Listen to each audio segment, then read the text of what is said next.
Today is October 20th, 2011, and it's Spirit Day, a day to wear purple and take a stand against bullying.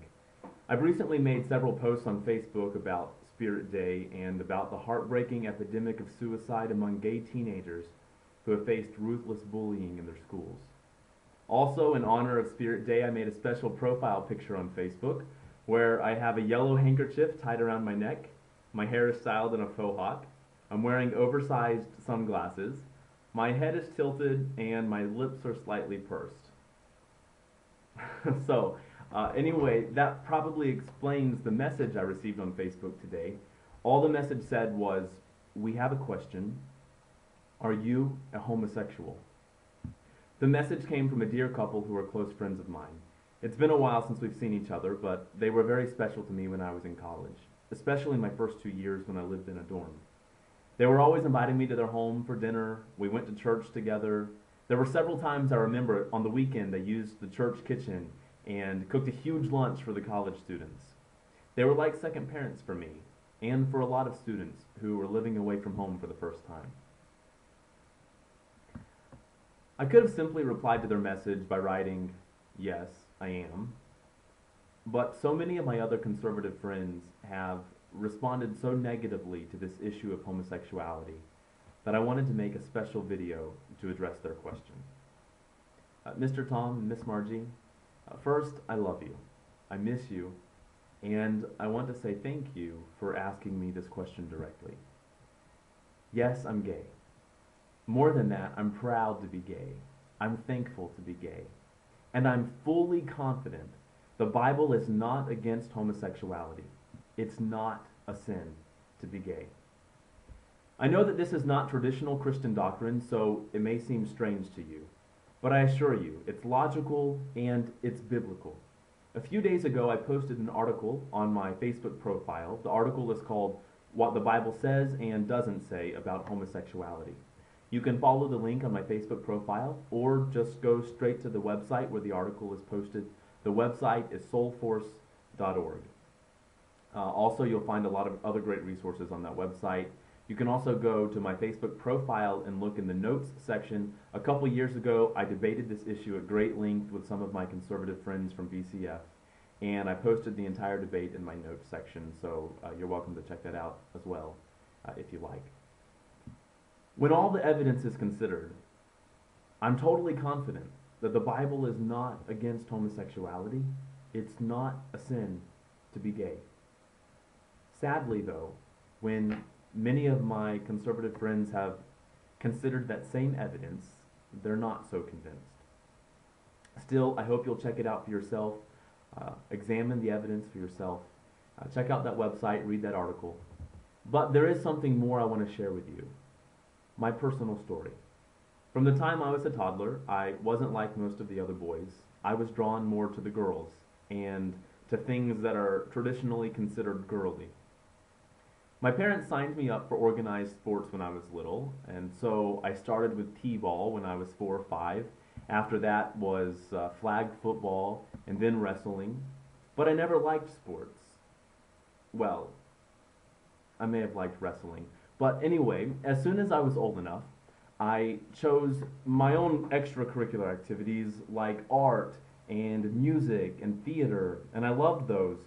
But most of all, my favorite extracurricular was church. I was very, very religious, and as a teenager, I fell deeply in love with God. I had a problem, though, a conflict that, as a teenager, I never would have dreamed of talking to anyone about.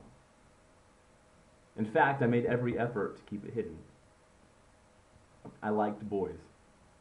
And that's something that was very clear to me from the time I hit puberty at the age of 12.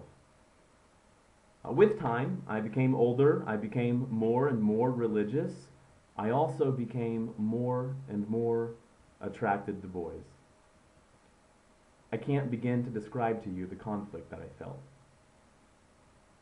And I felt that conflict because my religion and the many religious people in my life had led me to believe that homosexuality was forbidden by God, that homosexuality is a sin, even an abomination.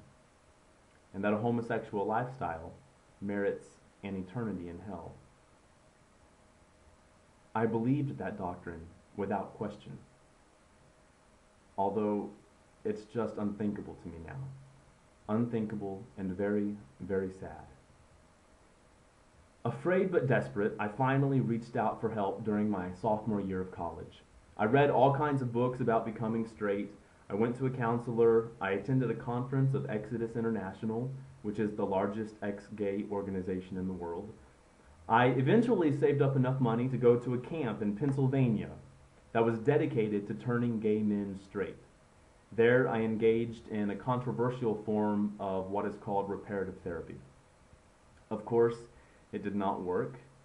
Also around that time in my life, I was reading a book called Desires and Conflict, written by Joe Dallas. He is a preacher, counselor, author who has built a 20-plus year career in ex-gay ministry. I ferociously read through that book like I had a lot of other ex-gay books until I reached one page that would change everything for me. I slowed down and read every word very carefully as Joe Dallas explained that in his many years of ministry, supposedly helping gay people to become straight, he had never known of anyone who completely changed their sexual orientation. He said that you should be realistic about the kind of change you could expect. And he very clearly described what that change was. I'll always remember what he said. You can expect change in your perspective, change in your behavior, change in the intensity of temptation, and change in the frequency of temptation.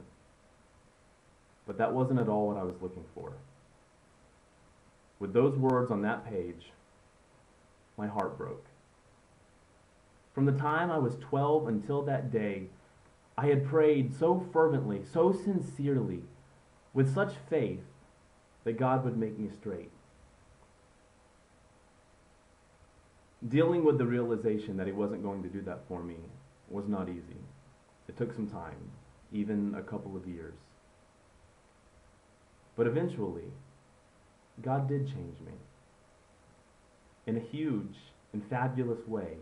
He did something for me that was so much bigger and better and more beautiful than anything I'd even had the capacity to ask for. He showed me that it's okay to be gay. He gave me self-acceptance, and he gave me gay pride. For that, I'm forever very, very grateful. Mr. Tom and Miss Margie, I pray that God would do the same for you, that he would show you what he showed me. It's okay to be gay.